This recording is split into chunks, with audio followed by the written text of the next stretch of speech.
Hello and welcome to UKVersus.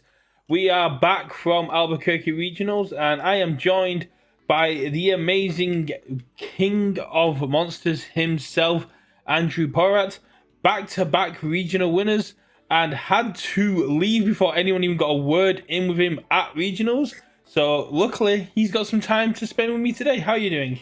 Doing great, Brett. An honor to be on the channel. Big fan of UKVersus. My first appearance. Hopefully not my last. Oh, definitely not. We should have definitely had you on before after Denver, but unfortunately, I just forgot to get you on. But definitely have to get you back on, and it's a pleasure to have you here as well. I don't want to talk too much about my deck because I talked to David about it for a long time, and so we were going to do something. So we should talk about something more fun, I think. So what do you think would be more fun? Okay, so we won't touch too much on the deck. Yeah. I would like to talk about it briefly, mainly just because you are running a card that so many people had written off. When Richard was with the channel, he written off as well, and it's personally one of my favorite cards, Giantification Swing. Oh, definitely. Love that card so much. that's like adult vial season. Like there's still some like kids playing vial season. Like you guys need to just commit to the bit and play Gigantification Swing. Why not both? Why not both? Yeah, I mean that's a whole nother level of breaker high blocks that I haven't gotten to. But yeah, no, Gigantification Swing. The funny thing about Gigantification Swing that I doubt anyone knows is that it's a secret rare girl power, and so is Patchwork Baby, and they both have 4 unique keywords. So if you play Gigantification Swing and Patchwork Baby, they kind of like have this weird synergy, and so that was like I wanted to play Gigantification Swing 4, so I started playing Patchwork Baby. No, that makes a lot of sense. I mean, it's just, yeah, you're looking at 8 completely different keywords, and going off like your attacks, if you do have momentum for Giantification Swing, you do have ways to just make all of your checks a bit cheaper, apart from like Ravages War and Babies, but you know, that just they get their own benefit. Yeah, I whenever I did that enhance on Gigantification Swing, I would always like check the keywords and they would never match. And so I don't think I successfully executed a +1 to my check over the weekend. I used the enhance, but it never worked. Yeah. It's all there for the response. Yeah, exactly. It's just like free, don't play high attacks in a meta where high attacks and mid attacks are literally everywhere. That makes a lot of sense. But yeah, if you want to check out a more detailed deck profile, head over to Let's Talk UVS. I'm sure David and Andrew are going to go through it in excruciating detail, as well as how impactful Chronostasis Trigger is in a world of backups. Oh, you learned that lesson the hard way, didn't you? I did. So for those who are unaware, Andrew and myself got paired up in round 5. Yeah, I think so. But we can talk about that when we get onto Swiss. Let's talk about the character. So with the erratas to other cards, with the banning of VME and other cards getting weaker, what drew you to King Ghidorah in a world of Nick Reagan's? Yeah, I get like memed on, but Ghidorah was my pet deck since he came out, which is like sounds stupid, I know, but like I always like the idea of playing from your discard pile because I think that's just like unlocks new levels to the game when you're doing things that nobody else can do, right? And so I had Ghidorah was the deck I built every single set and never played. And so I was like, I won Denver. I'm playing with house money. I may as well finally play this stupid deck. And so apparently it did okay. But yeah, I simply was just playing the deck that I'd never played at an event that I made every set. Makes a lot of sense. And sometimes just having those reps, having that experience with a character can help you get there because you know how that character interacts. With King Ghidorah having access to combined firepower only now, any particular reason you decided to not play it in the deck at all? Because that caught me off guard. Yeah, I mean, look, like I think that was like a really nice card for Rodan, and Rodan can proc it on face. he blocks with it, and he pumps damage. Like, I I think that the only benefit I would get from combine would be the blocking, and I don't ever want to use Ghidorah enhance to proc it, because if I'm like removing a true 100% or gigantification swing, my opponent is not playing another attack if I block with combined firepower. And so it's like a dis-synergy almost on defense a lot of the time with the way I'm playing. And so I think it's like good in the like kind of throw Ghidorah's package, but like my deck is you know, long game, like the moves get really big on their own. So there's no need for the damage pump. I don't want to mill my deck. It's just it's frankly bad. Yeah, I mean, in the control list, you don't really need the damage. You're just kind of sitting there until your opponent runs out of answers, and you can try gravity beam them out of a hand. Yeah, exactly. So like if I could play incubating, like if you told me I could play incubating turn one every single game, I would main board 3 or 4 of these. But that is not the case. And if I'm using my Ghidorah enhance to build incubating, I've already lost. You know, like that is a terrible use of the character. So there you have it. No combined firepower for me. No, that makes a lot of sense. So let's talk about the event. Like, one last plug again for it. If you want to go get a more detailed deck profile, do go check out Let's Talk UVS. I'm sure David will have the list up relatively soon. But we'll now move on to the event.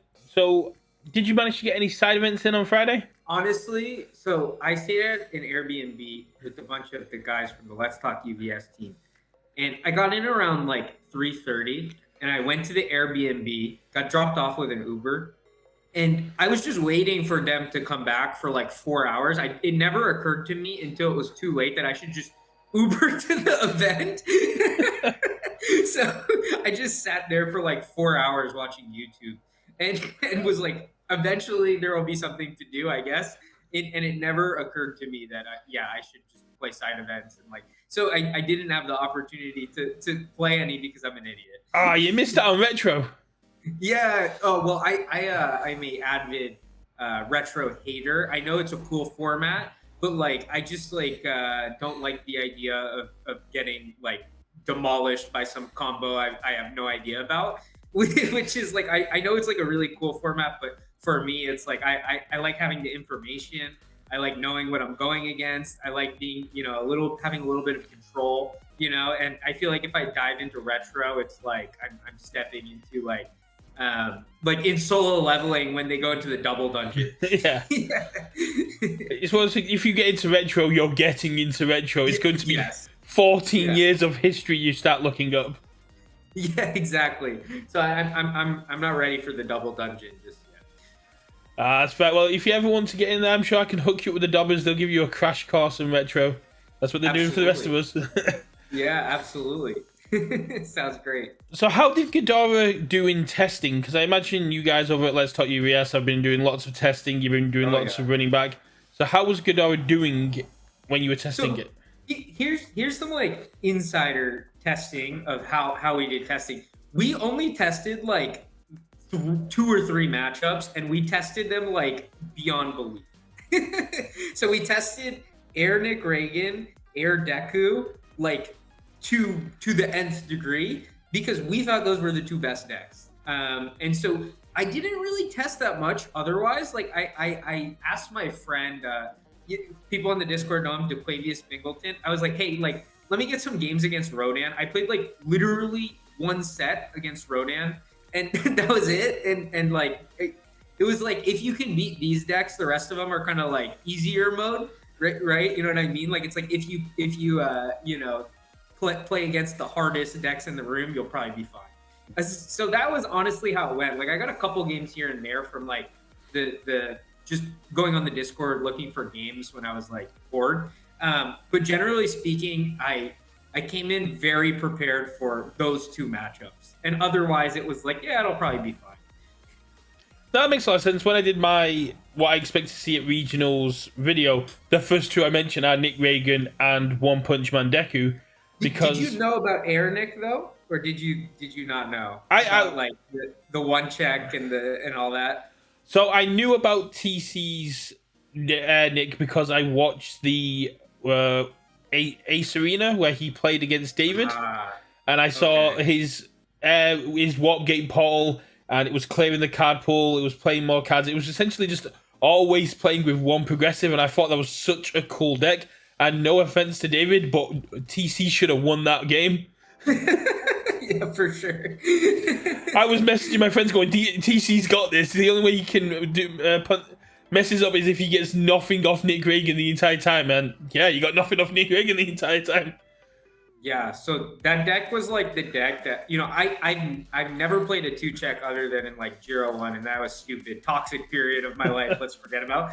And I would never play a 1-check, but like I'm like shadow boxing this deck. Like it can't be that consistent. It's a 5-hander, it's playing 1-checks, and I'm like every game, like I'm like, oh my god, this is the best deck. Like, please, Universus, like review the tape. Even though it didn't do that well on stream, like it was absolutely insane, that deck.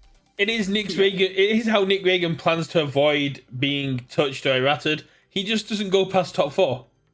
It might be a strategy. I don't know, but like, yeah, that deck is the most like it's not even inconsistent. Like people are like, oh no, it's inconsistent because it checks bad, but like when they check a 1, they still win those games. Like like it really slows them down for like one turn. You know, yeah. Like it doesn't do much. It doesn't matter if you check the 1 after commit foundations if your next attack is a lightning rod and it's building in 2 foundations off that alone. Yeah, I mean, I was getting pretty tilted because I would like Nonagon a lightning rod and then they'd hit 1 off the top and I'd be like, this game's stupid. Like this is not fair. Yeah. Nick Reagan requires a lot of luck and a lot of RNG to pop off, but the best players make their own luck. Yes, they do, and I think that's a deck that like.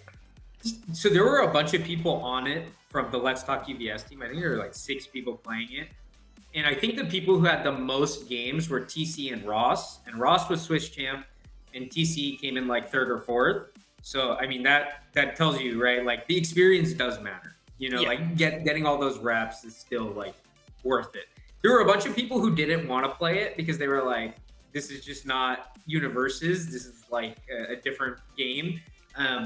But we kind of like bullied them into playing it because we were like, no, you have to win the event. You need to play it. We need to get Nick banned. Yeah, when I spoke to TC just before his top 8 match, and he was basically saying, we're coming here to get Nick Reagan banned. Half was played it, half was playing the counter to it.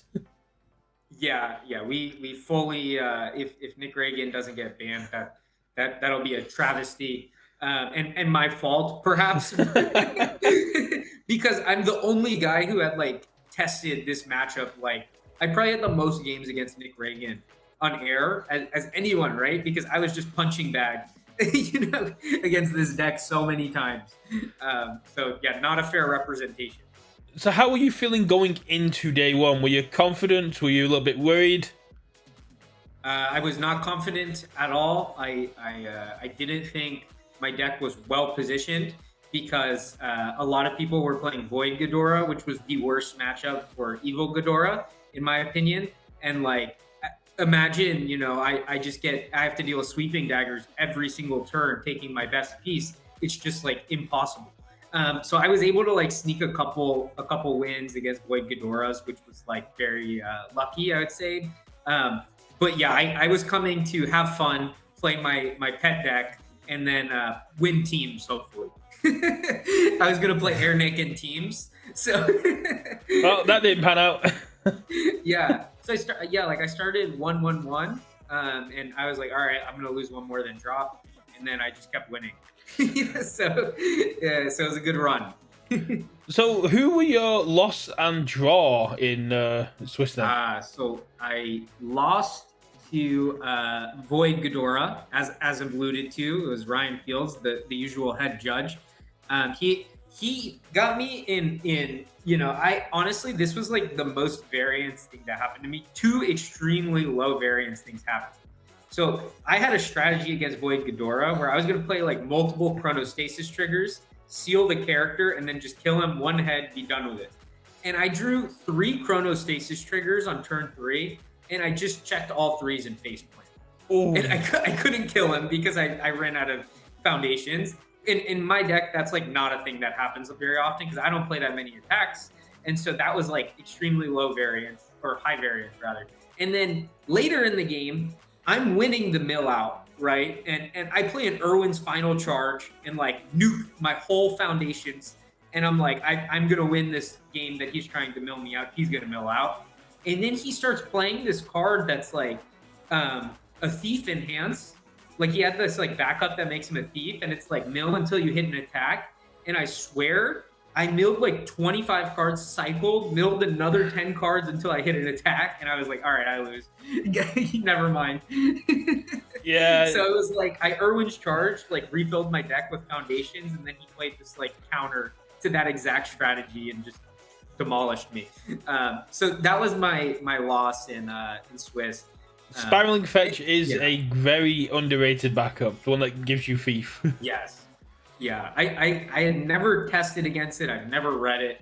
And the one time I tried to attack it, he used an asset I'd also never read to blow it up. And so it aborted my attack. Yeah, I tried to get him the same way I got you with the chronostasis trigger, and it just didn't work. The tie was to Air Nick, and honestly, I was kind of kicking myself because the problem was I killed him so fast.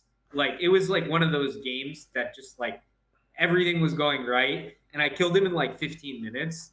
And I should have just like drawn out the game and just like not let and timed, because then he won game 2 and we didn't have time for game 3. And so it was like one of those things of like, you know, if I was being a really smart player, I would have just like left him at like, you know, 10 health and just kept like wasting time dirtling to get the win. But I did it. That makes a lot of sense. Unfortunately, as you said, 5-handers, Nick, can't always draw the aggro. You're playing a very control-heavy list, so you end up getting to the tie because neither one can get the kill. I suspect I know the answer to this next question, but what was your most fun match in Swiss?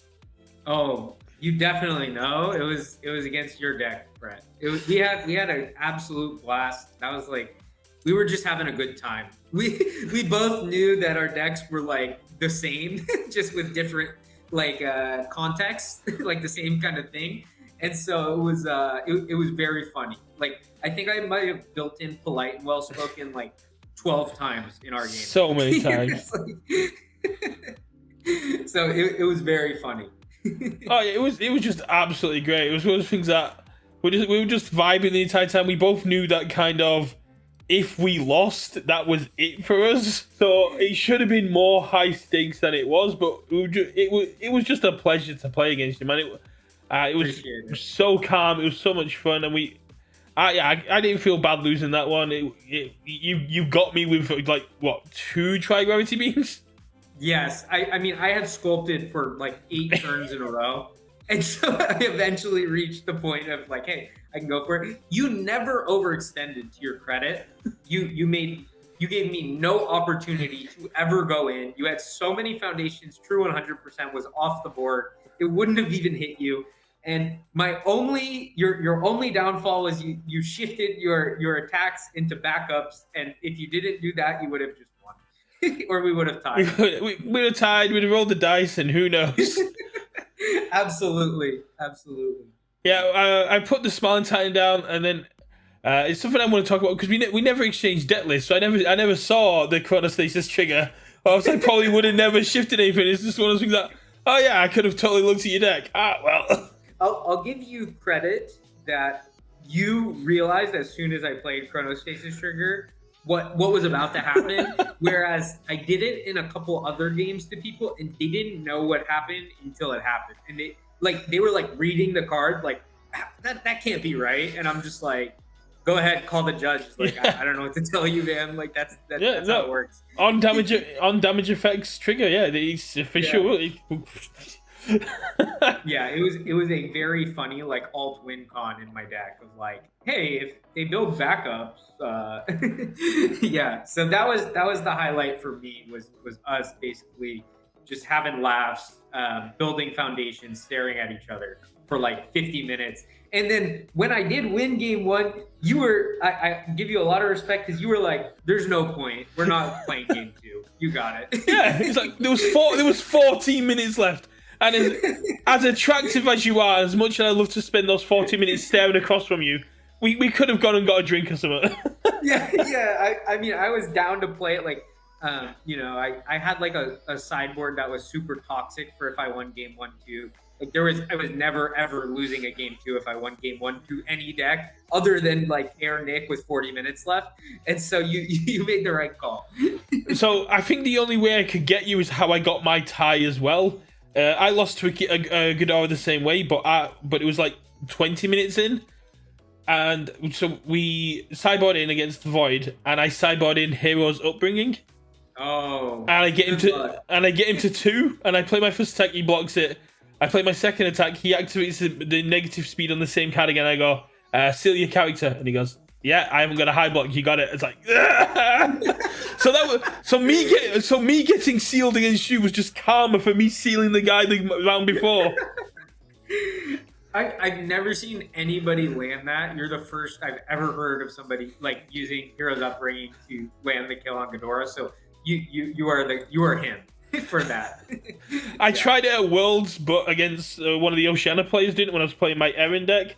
I sealed the character. I just couldn't check 5s to get the damage through. So I've sealed Ghidorah a couple of times. That was the first time he got me the kill.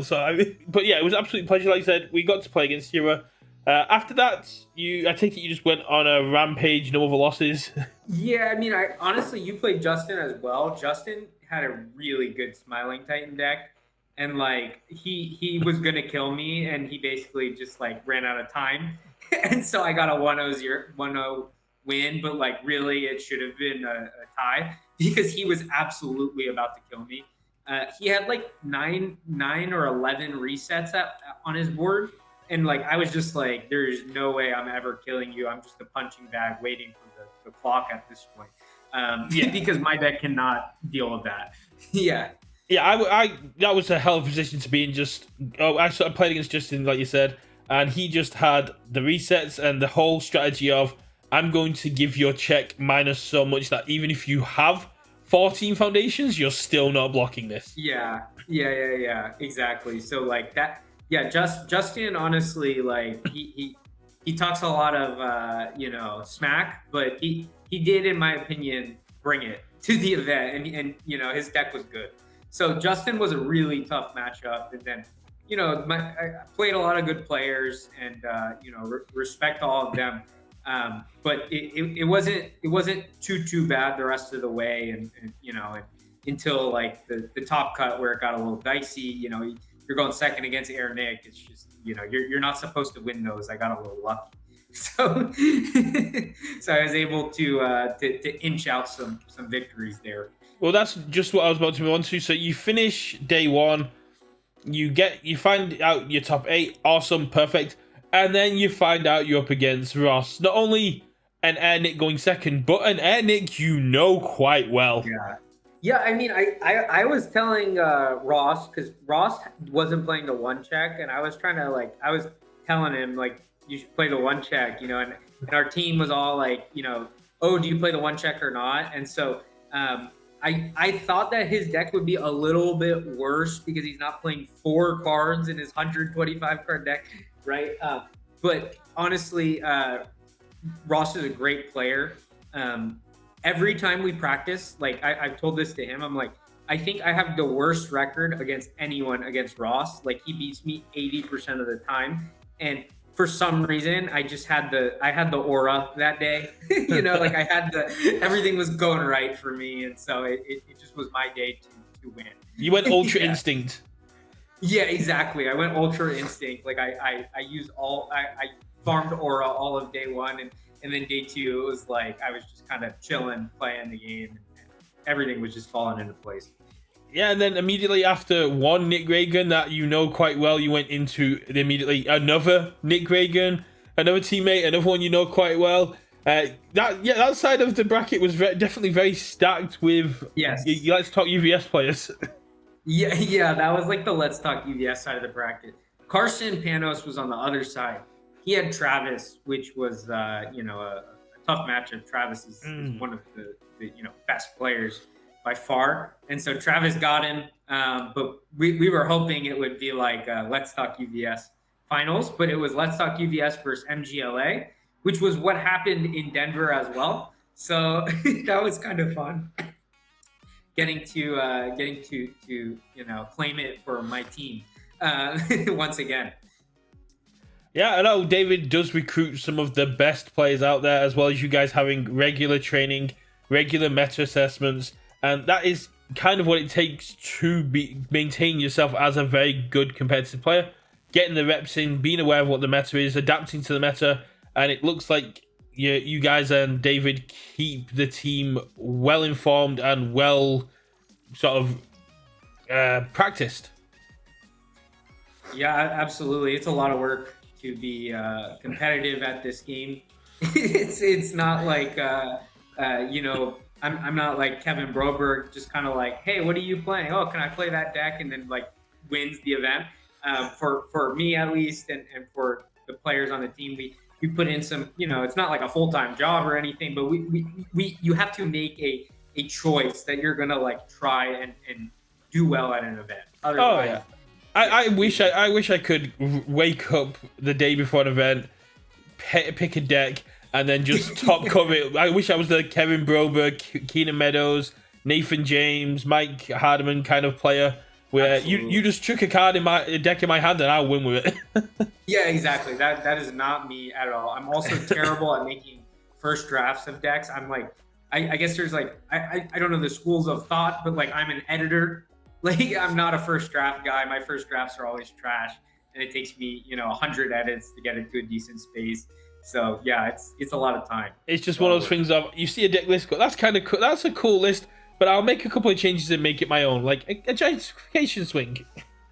Yeah, exactly. I think I have a good sense of like people build decks to be generically good, and I try to build decks to win in top cuts. And so, like, I think that is a differentiator that I want to encourage people who want to, be competitive and try to win these events. Like, don't build your deck to make it to top cut. Build your deck to win in top cut, right? Like, have your main board, your sideboard should be your main board if it's for the best decks.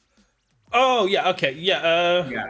I can't. So there's a player we have here called Nathan Squire, and he told me a term for that. I think it was like reverse sideboarding or something, where your main deck is kind of built for Swiss, and your sideboard is built for. Your main deck is built for the opposite. Yeah, your main deck's built for top cuts, and your sideboard is built to handle any of like the meta characters that will stop you getting there. Absolutely. So like I think that's something that people should spend some time on. What do you identify as like the best 3 decks? Can your main board deal with them? If the answer is no, like you're probably not gonna do that well if you make it to top cuts. So that's the way I think about it, at least. That's a great way to look at it. So going back to top cuts, it must have been a bit, although it was top cuts at a major regional, knowing that you were playing up against Rosh, you were playing up against TC, it must have been kind of just of a more relaxing experience because you're playing against friends and teammates.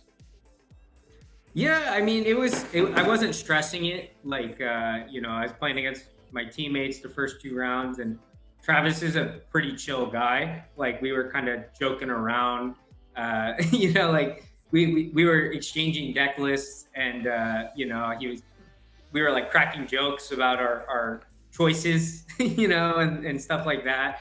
And so it was honestly a super friendly environment. And I would say there was no stress other than from the game, having to like watch my Nick Reagan opponents like open their packs of 8 cards and see if I'm dead or not. That was the only stressful part. It was just fun. Also adds a bit more suspense to the game. Yeah. Were there any standout moments? Was there any kind of this is the linchpin of top cuts? I think in the finals against Travis, like we played a 3-hour match, and I'm sure we both made a couple misplays. Like I can think of 1 or 2 I made, but we were playing tight. Like we both had a very strong understanding of what we needed to do to win this very tight game, and we were trying to do it. And so it was like a fun game for me of like, if I overextend, or like if I play this like true 100 in my hand and don't save it for a block, and I get barrier shielded, I just probably lose. And so like you have to kind of like there was a point in the game, right, where I think the announcers, because I watched the VOD back, they were like, oh, what should Andrew commit? Like, and I just snap commit, and like any cards I had multiples of, I'm like committing down the other one, because I'm like, I know I cannot like leave up three of a kind and get ice sorted and just lose the game. Right. So it's like you have to be making those like micro decision chess piece decisions to Yeah. like win that game. So that was like for me a pretty engaging like flow experience for Universus. Yeah, like you're saying, you can't overextend. For me, if my opponent doesn't overextend, if my opponent is going, I can't risk it, I kind of take that as a sign of respect to how I'm playing the game. I did it with Ryan Levine in Worlds when he was playing Hawks. He was like, you didn't overextend. I was like, yeah, because I know what kind of player you are, and I know if I overextend, I die. So that's a sign of respect for me to you, that I am saying if I try to push it, I die. Same against yourself. I know you're a very strong player, very good player, and I'm like, if I leave myself open, I die. Appreciate it. Yeah. So yeah, for me, like those are the best kind of games when like against you, it was the same, honestly, Brett. Where like you weren't giving me any inches, and so like you got to earn those wins, right? And those are the best kinds of Universus games. That's why I don't really like playing the like super aggro decks, because it's just like very linear. Like I'm gonna try to kill you immediately as fast as possible. I like having to like work for the win, like trying to build into like a line or a strategy to win the game. So yeah. Well, I appreciate you giving me far more credit than I deserve, but I do appreciate Sure. that. Yeah, you had so much fun with our game. And yeah, like you said, it was a 3-hour finals. You didn't really get much break. You didn't really get to like stop and stretch your legs. How draining was that, not only mentally, but physically? I mean, the only mentally draining part of it was that I was looking at the time with my flight, and I was like, there were two things going on in my head. Thing one was game two. I was playing a little bit loose because I was like, I need to have time to make my flight. So I feel good about game three, so like it's fine. So I was trying to kill him a bunch of times game two, and I didn't even hit him. I don't think I hit him the whole game. Like he just always had like barrier shield or whatever answer he needed. Genkai. So it's like I was trying to play a little bit more loose, and it didn't even help. And then game three, it was like, okay, I need to finish this game as fast as possible, but I'm also like probably having to mill him out. So like I was playing lightning speed for what it's worth, like as fast as you could play this slow deck. So I didn't waste time on my turn. I was building my foundations and passing it back. I wasn't looking at my discard pile all that much, like compared to the other games. So it was like the stressful part was, like good lesson for people is like probably don't book your flight like, too close to the event. Again, I didn't expect to make it to Top Cut, so it was like it was supposed to be fine. Yeah, I mean, your flight was so close after the finals that you at least had to leg it, and you had to leave. Absolutely. You had to leave some of your prizing behind. I believe TC ended up with your uncut sheet because she was like, "Take it, I've got to go." Yeah, I think the like I left the event at like 5:45 and my flight was at 6:30. So Oh, it was not a pretty, sight, me running in the airport. You know? luckily we weren't Yeah. right next to the airport, so you wouldn't have Yeah. had too much trouble getting there. Yeah, it wasn't too bad. It wasn't too bad. So speaking, although you didn't really get to experience much of the outside of the regionals because you took part in Swiss, then took part in Top Cuts, how did you find the regionals overall? I found it was fun. Like the cosplay contest was cool, and there's some community events. I'm gonna just be consistent with what I always say, which is, at nationals one year in the U.S., they had a screen with the matches being shown, and that was really cool for me. And so, like, I saw there were a bunch of people watching together, talking about the match. Like, let's do that. Like that was really cool and elevates the experience, elevates the community aspect when you're like cheering for whoever's on the stream, right? And maybe somebody next to you is cheering for somebody else. Versus at this event, like if you wanted to watch the stream, you're watching on your phone in the corner. We'll quickly wrap up with Andrew. Unfortunately, we went a lot longer than we were expecting. I just want to quickly ask, how did you find the pricing of this regionals compared to the last one you won? Because the pricing did shift quite a bit compared to last time. Yeah, I thought the pricing was great. It was better for sure. I think they did a good job with the airship promos too. Like that's one of the best cards in the new set, and having a promo of good cards encourages people to actually come to the events, participate, play in the event, side events. And so like well executed in my opinion. Good job on the increase in pricing. Yeah, that's absolutely perfect. I'll let you get off to your meeting. It's been an absolute pleasure chatting with you. Cheers. You're welcome to come back on anytime. If you've got anything you want to chat about or just want to have a bit more vibe, let me know. It's been an absolute pleasure, my friend, and good luck with your meeting. Thanks. Cheers. Bye.